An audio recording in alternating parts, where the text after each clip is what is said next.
ഹർത്താലുകളോട് വിട പറയുന്ന കേരളം ബാങ്ക് ജീവനക്കാർ നടത്തുന്ന കൂട്ടപ്പണിമുടക്കിനെതിരെയും ബാങ്കുകളുടെ തുടർച്ചയായ അവധികൾക്കെതിരെയും പ്രതികരിക്കണമെന്ന് പൊതുവികാരം ഉണരുന്നു. ഇന്ന് ബാങ്കുകൾ തുറക്കുമെങ്കിലും ഡിസംബർ 27-ന് മാത്രമാണ് കേരളത്തിലെ ബാങ്കുകൾ പൂർണ്ണ തോതിൽ പ്രവർത്തിക്കുക.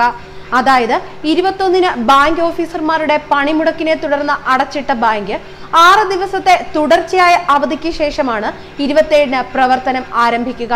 ഇന്ന് ബാങ്കുകൾ പ്രവർത്തിക്കുമെങ്കിലും ജീവനക്കാർ ഉണ്ടാകുമോ എന്നത് ഉറപ്പല്ല.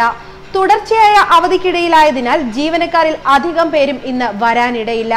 ബാങ്കില്ലാത്ത ഒരു ജീവിതം മലയാളികൾക്ക് ആലോചിക്കാൻ പോലും കഴിയാറില്ല. നരേന്ദ്രമോദിയുടെ ധനകാര്യ പരിഷ്കാരത്തിന് ശേഷം ബാങ്കുകളെയാണ് മലയാളികൾ എന്തിനും ഏതിനും ആശ്രയിക്കുന്നത്. ചെറിയ തുകയാണെങ്കിൽ പോലും അത് ബാങ്കിൽ സൂക്ഷിക്കാനാണ് മലയാളികൾക്ക് താല്പര്യം. ബാങ്കിൽ നിക്ഷേപിച്ച ശേഷം ATM ഉപയോഗിച്ച തുക എടുക്കുന്നതാണ് പുതിയ രീതി. മലയാളികളുടെ ഇത്തരം രീതികൾ മനസ്സിലാക്കി ബാങ്കുകൾ സേവനത്തിന് വേണ്ടി ആയിരക്കണക്കിന് രൂപയാണ് ഓരോരുത്തരിൽ നിന്നും അവരറിയാതെ ഈടാക്കിക്കൊണ്ടിരിക്കുന്നത്.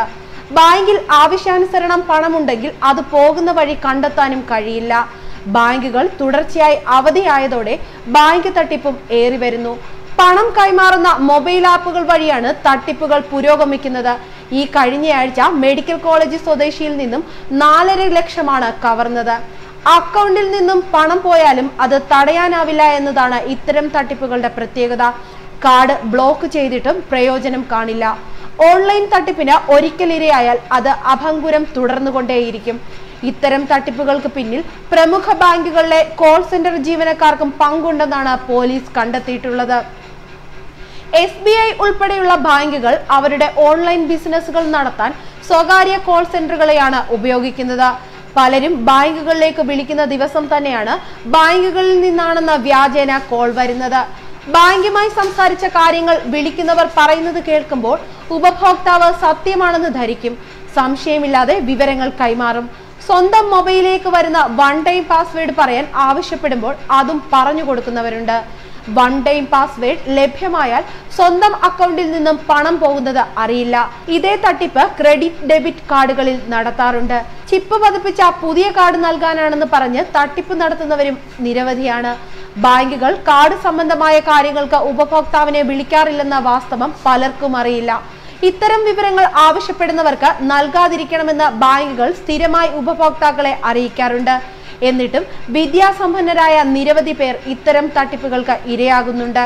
തുടർച്ചയായി ബാങ്ക് അവധികൾ വരുമ്പോഴാണ് ഇത്തരം തട്ടിപ്പുകൾ അധികവും കണ്ടുവരാറുള്ളത്.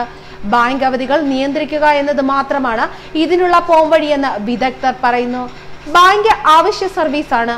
അവർ തുടരെ അവധിയെടുക്കുമ്പോൾ മലയാളിയുടെ ജീവിതം താളം തെറ്റും. സാധാരണക്കാരുടെ ചികിത്സയും വിദ്യാഭ്യാസവും മുടങ്ങും. സാധാരണ പോസ്റ്റ് ഓഫീസുകൾക്ക് ഇത്തരം കൂട്ടാവധികൾ ഉണ്ടാകാറില്ല. ബാങ്ക് അവധിയാകുന്നതോടെ ATM കാലിയാകും. അത് നിറയ്ക്കുമെന്ന് ബാങ്കുകൾ പറയുന്നുണ്ടെങ്കിലും ഫലവത്താകാറില്ല. ബാങ്ക് അവധികൾ നിയന്ത്രിച്ചാൽ തട്ടിപ്പ് തടയാനാകും. ജീവനക്കാരുടെ സമരം നിരോധിക്കുക പ്രാവർത്തികമല്ല. അതിനാൽ തുടർച്ചയായി ബാങ്കുകൾക്ക് അവധി നൽകുന്നത് ഒഴിവാക്കാവുന്നതേ ഉള്ളൂ. ന്യൂസ് ഡെസ്ക് മലയാളി വാർത്ത.